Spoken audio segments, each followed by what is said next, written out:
नमस्कार सर्वांना. माझ्याकडे एक इरिका पामचा झाड आहे, 2 आहेत ॲक्च्युली. कालच मी एकाचं रिपोर्ट केलं, त्याचा काही मी व्हिडिओ बनवला नाही. आज मी दुसरं इरिका पाम रिपोर्ट करत आहे. चला तर ते आता बघूयात आपण.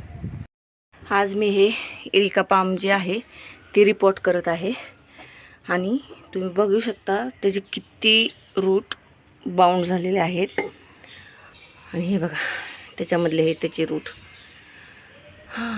हे काढून काढून अक्षरशः दम लागलेला आहे, पण हे काय निघायला नाव नाही आहे. पूर्ण घाम काढलेला आहे. हे झाड रिपोर्ट करता करता गार्डनिंग वाटते तेवढं सोपं नाही. हे असं रूट पूर्ण खाली असं गोल गोल गोल गोल होऊन जातात. त्याच्यामुळे काय होतं ना, झाडाची ग्रोथ पूर्ण थांबली जाते. तर हे आपल्याला काढलं पाहिजे तरच तुमचं झाड व्यवस्थित येईल. हे बघा, बघू शकता हे किती हे झालंय.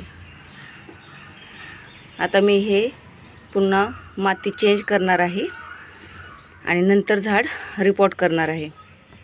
आता ह्या मातीला आपण उन्हामध्ये चांगलं वाळू देऊयात आणि नंतर आपण ही कुंडी पण वाळू देऊयात आणि नंतर हे झाड पुन्हा आपण रिपोर्ट करणार आहोत. ते कसं करणार आहे ते बघूयात पुन्हा. ही कुंडी आहे ती पण आता चांगली वाळलेली आहे. ह्याच्यामध्ये आपण आता हे मातीचं मिश्रण मिक्स करणार आहोत. ते आधी सगळीकडे थोडीशी हळद टाकून घ्यायची, म्हणजे काही जे किडे वगैरे असतील ते निघून जातील. आपल्या झाडाला ते काही डॅमेज करणार नाही.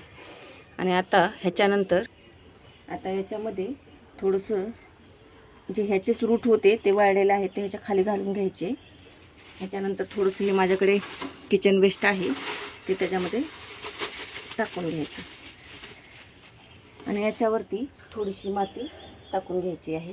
जरा खाली घ्यायचं. ही अशी थोडीशी माती टाकून घ्यायची.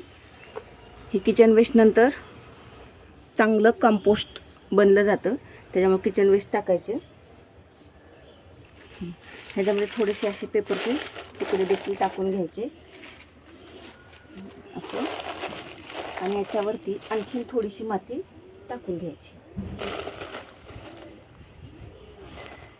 त्याच्यामुळे काय होतं ना, ते खालचं तुमचं कंपोस्ट बनून जातं जोपर्यंत हे वरचे झाडाचे रूट त्याच्यापर्यंत पोहोचतील.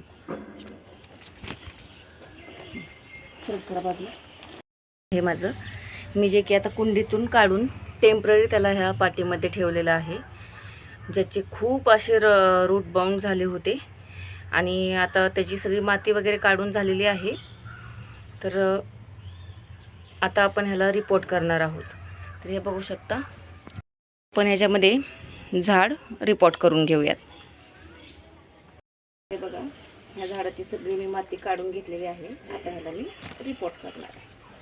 हे असं झाड इथं ठेवून घ्यायचं. ही जी आहे ती माती अशी काढून व्यवस्थित टाकून घ्यायची. ह्याच्यामध्ये मी थोडंसं खत देखील मिक्स केलेलं आहे आणि कोकोपीटसुद्धा मिक्स केलेलं आहे. कोकोपीट तुम्हाला इझिली कोणत्याही नर्सरीमध्ये भेटतं, ते ह्याच्यामध्ये नक्की टाका. आणखीन आपण ह्याच्यामध्ये माती ॲड करूयात. सगळी मी माती टाकून घेतलेली आहे. आता या झाडाला आपल्याला पाणी द्यायचं आहे. झाडाला पाणी देऊन घ्यायचं आहे पूर्ण.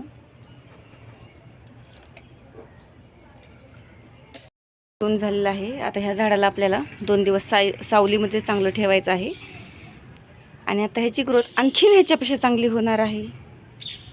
तर भेटूयात दुसऱ्या ब्लॉगसोबत. तोपर्यंत बाय. हे बघा, हे असं सुंदर रिपोर्ट झालेलं झाड आहे.